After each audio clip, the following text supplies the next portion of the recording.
There's a little more to the story. So about in the middle of the session, I said, I'm going to go by there. They say, he might cut suspicious minds, so I'm thinking about he really needs to record that. And by the way, you're wasting your time. If somebody doesn't want to sing your song, they're going to want to sing it if you get that performance. So if somebody doesn't want to sing my song, it's no problem. I'll move on to the next one, whatever, because they have to want to sing it. But anyway, in the middle of the session, they had taken a break, and I'm thinking two things. Is he going to record Suspicious Minds? Because it's really a great perform. Could be. And another thing, is Elvis, or is there a time that people start, imitating themselves? It's been 20 years. I mean, you could do gestures and all that stuff, and I don't know Elvis that well.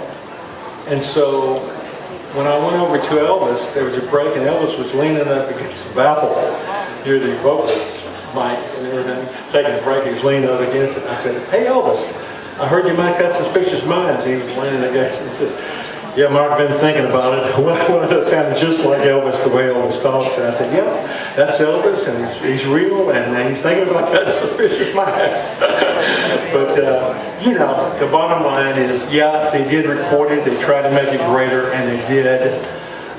Providing Elvis would sing it and give a great performance, and he did.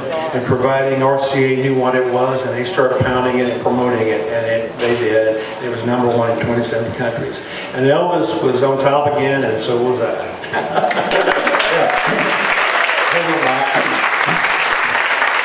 It's a great story because that is Elvis's biggest selling record, 40 million. And can I add a PS to that, Mark? I'm in the control room at American. The control room at American Studios, gosh, Mark, was a third of the size of this stage. Right over, that was it. So Chip's Moment is in there, and Harry Jenkins, the president of RCA, is in there. I'm in there, and Freddie Beanstalk, and Tom Diskin from Colonel Parker, watching. Those are guys that I put down at the dinner table.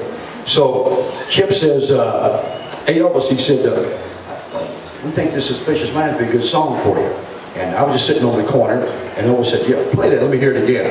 He played it for him, and Elvis said, "Yeah, I don't like it, Chips, let's do that."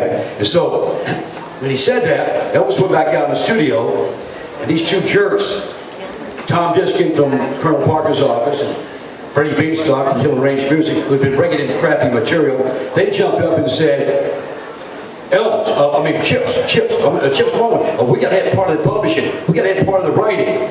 And man, Chips had a temper, Mark, you know that. And man, he exploded. He got up, I'm not going to say the language he used, but he said, "You so-and-so, you leeches." He said, "This guy was starving to death. He came up from Houston, Texas, and he wrote a great song. And Elvis is going to cut, and y'all want part of the song?" He said, "I'll tell you what, the session is over." I never seen this. It's a true story. He said, "The session is over." He said, "You can take these damn tapes and stick them up their rear and get out of the studios."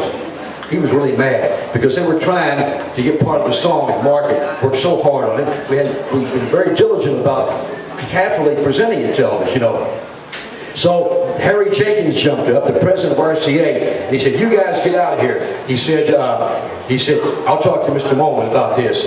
And so they left. And so Chips turned to me, and he said, "GK, what do I do about Elvis?" And I said, "Chips, let me go out. You call Elvis in the control room. When Elvis comes in the control room, I've been around a lot of his sessions, when he comes in the control room, you say to him, Elvis, GK, Elvis, I need to talk to you in private. GK, would you mind excusing us here?" And he'll know that's important. You're going to talk to him in private. He knows it's important. So I got in the studio, and I'm talking to Bobby Wood, the keyboard player. But out of the corner of my eye, I'm watching, because I knew Elvis like a book. And Chips was trying to explain it to him, and Elvis just laughed, and he said, I know what he said, I could read it. He said, "Forget about them." I ain't going to use the language he used. He said, "Forget about them so-and-so." He said, I could read through the window there. He said, "Chips, all you got to worry about is me." And Chips said, "Oh, thank God, Elvis, let's go, let's cut it." That's what happened. I already threatened. Great news, guys. There's more to that episode. To watch the full episode, be sure to press that video right there. Yeah, that video is the full episode, and you'll learn more about Elvis Presley. Hey, and subscribe to Globetrotting with Trey by clicking that icon right now.